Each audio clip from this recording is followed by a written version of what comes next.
guys, the prompt is the next thing. If you're not on, get on, okay? Welcome back to the prompt. Today I'm here with a special guest, King Medad. How are you today? I'm well, man. How are you doing? How are you doing today? I'm good. So let's start it off. If somebody was to look at you, right, for the first time, what would you say you are, right? That's mad, eh? I don't really know how I can describe myself. I feel like I'm a full-blown media personality. I think that's how I would define myself because I do radio, TV, and I act. So there's like radio hosting, there's TV hosting, there's events hosting in there, and there's acting in there. So like, and then there's content creation in there as well. So it's just like full-blown media personality. I think that's the right answer. All right. Okay. No, that's good to know. So, you told me like it did not start with, media. You said you started with computers and stuff. So like, what made you want to do computers like in the first place, I think first of all, I'm very tech savvy. So like growing up, computers just came easy for me. So I felt it was the right thing to study for me because even like as I was growing up, just computers just came easy to me. So my parents felt the need to like improve on what they had noticed. You know what I mean? So after they saw how I was tech savvy, they just started pushing me in that direction. And that's what I ended up studying in the long run. And even now, I still love it. It's like beautiful. I still love computer science. It's like mad. It's very important to me even as well, till now. All right. That's good. So you started off as hosting, right? Like hosting events. And what was like the first event you hosted and how were you feeling, All right, so like I think the first ever events I ever hosted were in college because I used to be at Evelyn Horn College before I went to Johannesburg.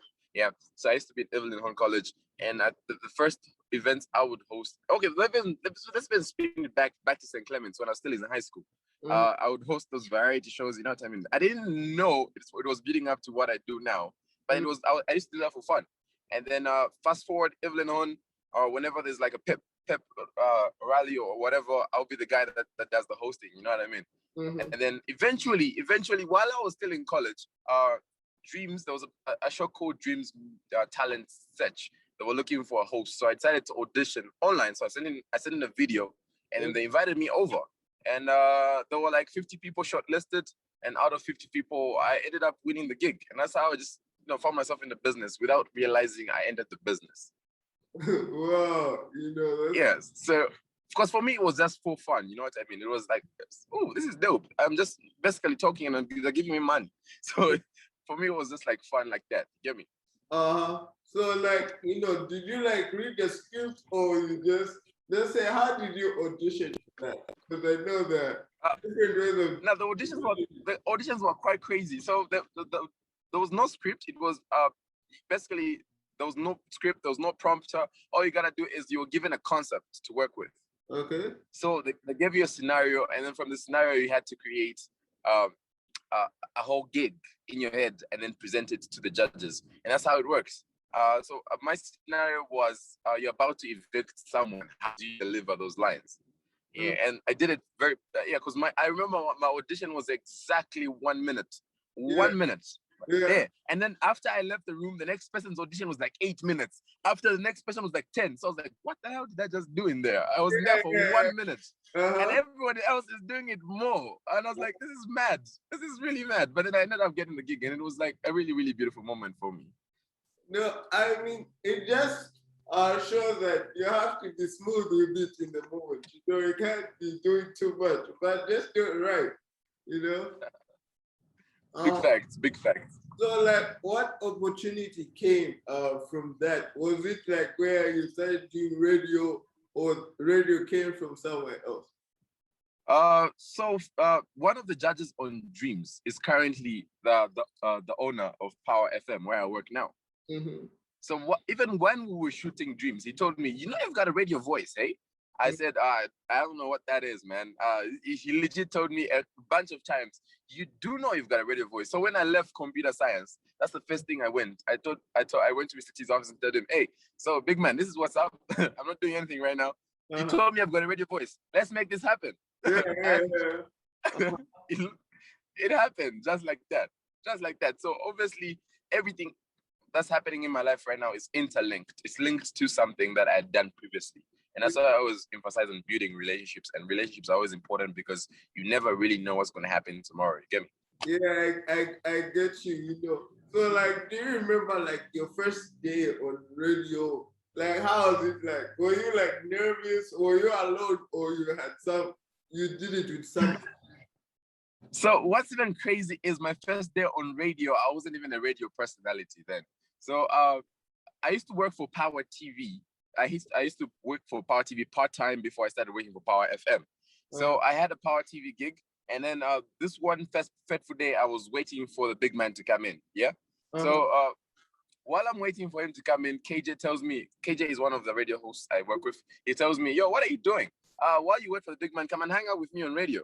Okay. Yeah. And then I was hanging out with him on radio, and the big man was actually listening on the other side. Yeah. And when he got to the station, he told me, first he called in, hey, who's that guy with KJ on radio? And they said, it's Medad.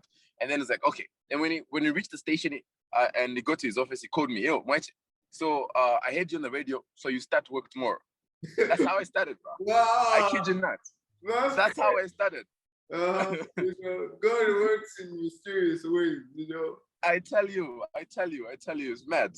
So yeah, let's talk about your show, right? What is your show about?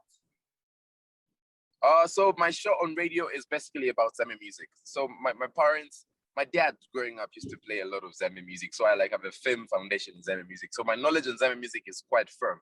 And I just love Zambian music, to be honest. And so my show is basically about appreciating Zambian craft, Zambian art, and Zambian music in general. And that's basically what it's all about.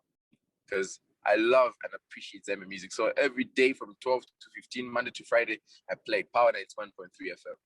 Yeah. Nothing but the best of Zambian. That's good. So like, let's say, if somebody who is not Zambian was to ask you like, what kind of vibe does Zambian music give people when they listen to it? What did you say?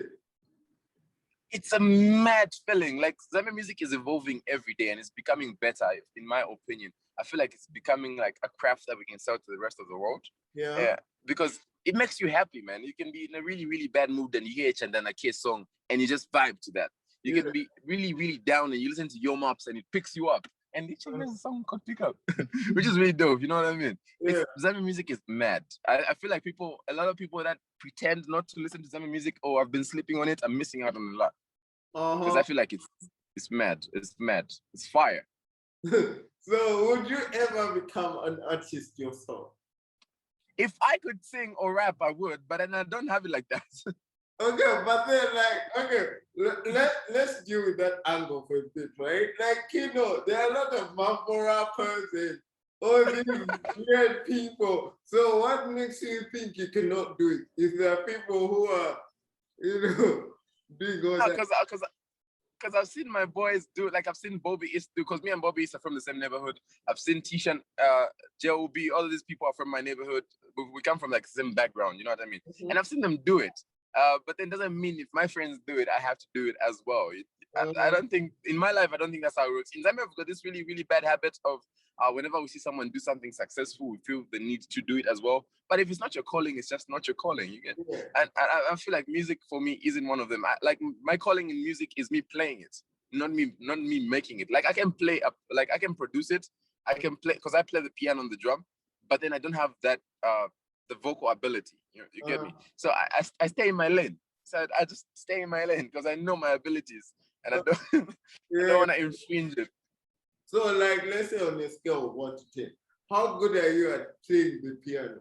You know? I'm very excellent. So this young man over here gave me the basic keys in the beginning, right? And then I picked up the habit, and then I became super good at it. I'm really amazing, man. I'm Beethoven in this. It's just like cherry fingers. Yeah.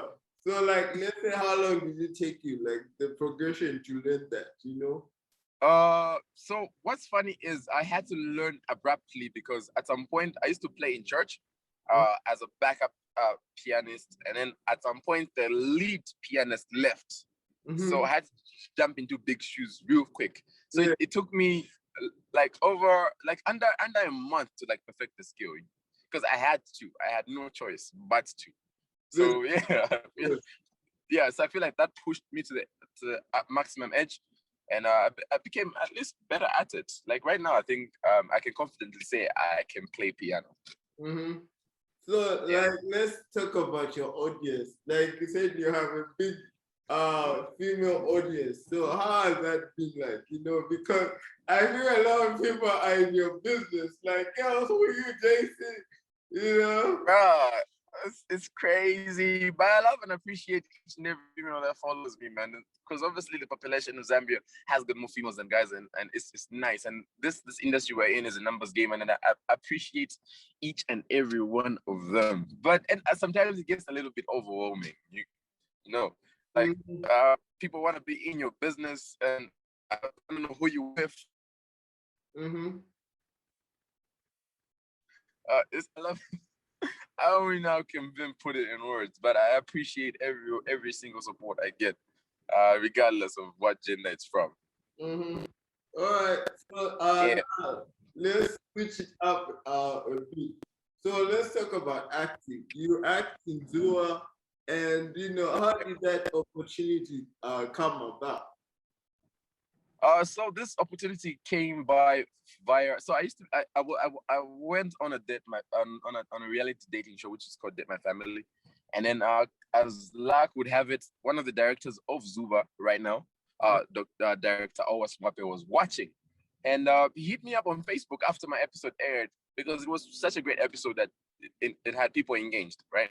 If I do this for myself, and then he hit me up saying, "Yo, do you know you can act?" I was like, "Nah, I can act, nah." So he told me, "Okay, let me just prove you wrong.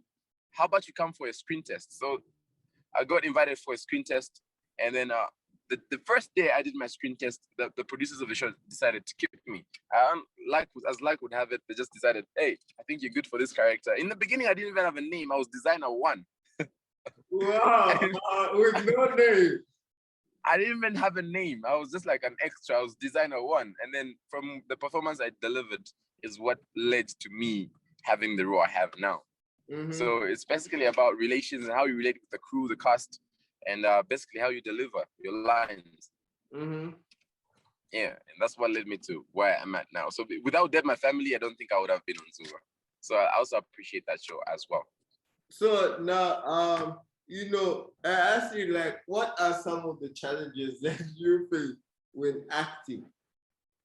I think because acting being a new field for me, the greatest challenge for me was adapting to the environment, because there were so many seasoned actors on set. You know what I mean? There's so many people that do this for a living professionally, and then I was just diving into it as a newbie. Yeah. So obviously the greatest challenge was me to adapt and fit in. But now it's a breeze because these same seasoned actors have become friends and family. So it's just been beautiful to watch. I think the other challenge I faced was mastering lines, man. Like we get like lines are so many, so sometimes mastering lines can be quite challenging. But then as time goes on, you become good and better at it. It's like any other job. The more you do it, like practice makes perfect. You know what I mean? So the more you do it, the better you become at it. So in the beginning, it was a little mad, but now I think I've adapted. I think I'm quite good at it now. So let's talk tips and tricks. You know, like, you know, for somebody who's willing to, you know, go that extra mile, what would you say they have to, you know, consider when acting? Number one, respect the cast and the crew, especially the crew. The crew is what makes you, because in Zambia we've got very limited crew, so they work on various projects. Yeah.